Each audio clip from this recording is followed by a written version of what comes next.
And now to the turmoil in the Middle East. Hamas's political chief, Ismail Haniyeh, was assassinated on Wednesday in the Iranian capital. And his death has led to threats of revenge on Israel and sparked concerns that the conflict in Gaza could turn into a wider regional war. So for more on how this could impact the situation in the region, we have our foreign affairs correspondent Bae Eun-ji in the studio. Welcome, Eun-ji. Thanks for having me. Thank you for your time today. So, Eun-ji, first of all, tell us what happened in Tehran. So Ismail Haniyeh was visiting Iran, which is one of Hamas' most crucial allies, to attend the inauguration of Iran's new president.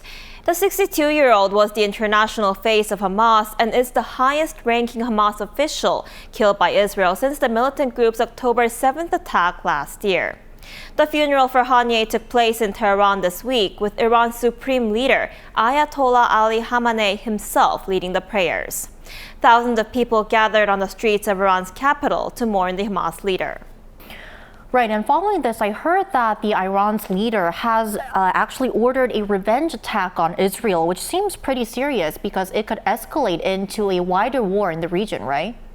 Right, the assassination of the Hamas chief has drawn threats of revenge on Israel.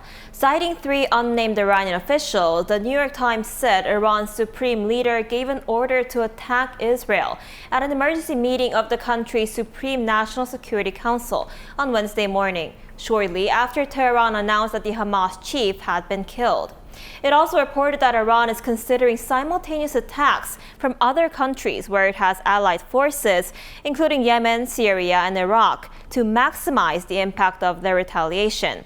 An analyst says the latest assassination is expected to lead to deep tension and uncertainty in the Middle East. What this does mean is that we're going to continue to be in this drip cycle of escalation and de-escalation, and there is no real clear off-ramp to address these security dynamics across the region.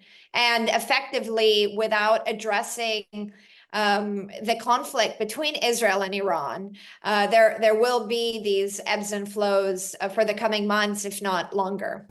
And talking about who carried out the attack, Israel has not claimed to have carried it, but many presume that Israel has carried it out, right? That's right. Iran and Hamas have both accused Israel of the assassination, but Israel has neither acknowledged nor denied killing Haniyeh.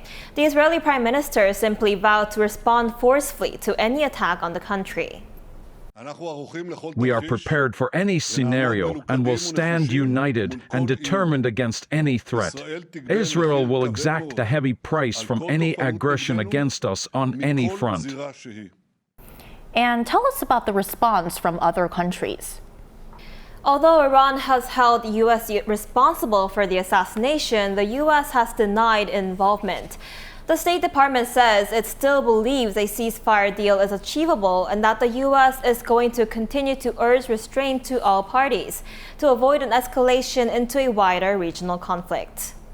We continue to believe a deal is possible. Getting a deal done is of vital importance for so many reasons that I've spent much of this week talking about, whether it be bringing hostages home, whether it's getting an influx of humanitarian aid, being able to partake in diplomacy to get this region out of endless cycles of violence. In other parts of the world, thousands of pro-Palestinian protesters took to the streets in the West Bank and countries, including Turkey, Pakistan, Jordan, and Morocco. In central Istanbul on Wednesday, demonstrators rallied in the streets, holding posters with Haniyeh's photos and chanting, "The people of Palestine are not alone." People come and go, but ideas and stances never die. If one Haniyeh is killed, thousands of Haniyehs will be born. This is our belief. Palestinians will become even stronger and continue their resistance, and we will continue to support them from here. And this political chief isn't the only Hamas official that has been killed recently, because the Israeli military confirmed this week that the head of the group's military wing is also dead. That's right. The Israeli military confirmed that Mohammad Deif, one of the masterminds behind the October 7th attack, was killed in an airstrike in southern Gaza last month.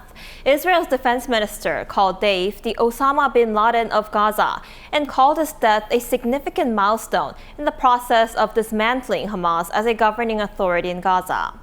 In recent weeks, Israeli officials said their strikes have been successful, but were not able to confirm that he was dead until now. Dave's death would make him the highest-ranking Hamas military official killed in the Gaza Strip since the start of the war that started more than 9 months ago. All right, so we'll have to see how the situation turns out in the Middle East. Thank you for your time today, Eun-ji. My pleasure.